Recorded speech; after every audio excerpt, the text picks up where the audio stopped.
Hi there, it's May the 4th, and we're continuing our progress through the Good News according to John, and we're in chapter 3, reading from verses 22 and through to chapter 4 and verse 3.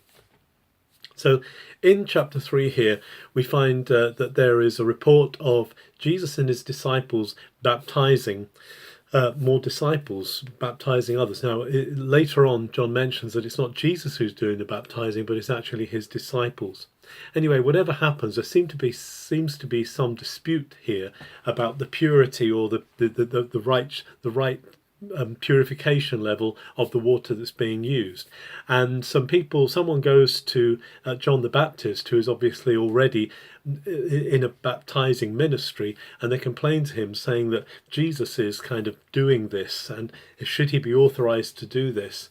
John actually reflects on this and says, look, I told you that I'm not the Messiah, that there is one coming after me, and he is going to be the bridegroom. He says, actually, it's the bridegroom who gets the bride. I am the best man, as it were. I'm the bridegroom's friend. I'm the one announcing. I'm the one supporting him. But he's actually the one to whom I'm pointing. And yes, actually, he is going to receive the glory. In fact, John says, I'm delighted about this, and I must decrease, he must increase.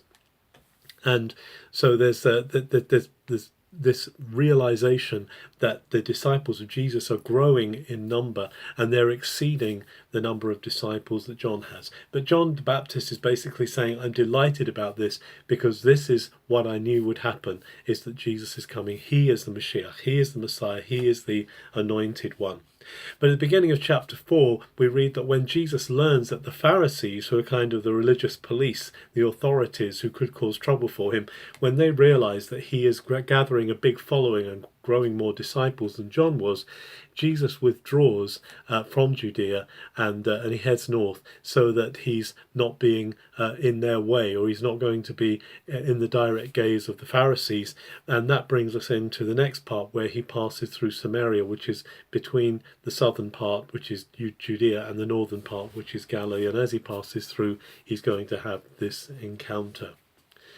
It's wonderful to see John the Baptist's attitude. John the Baptist knows that it's not about him, it's about Jesus. It's not about his success in his ministry, it's actually about making Jesus look good, about making room for Jesus. May we all be able to work and to live in such a way that we're always delighted to see Jesus get more space, Jesus to get more room, because he's worth it all. Have a very good May the 4th.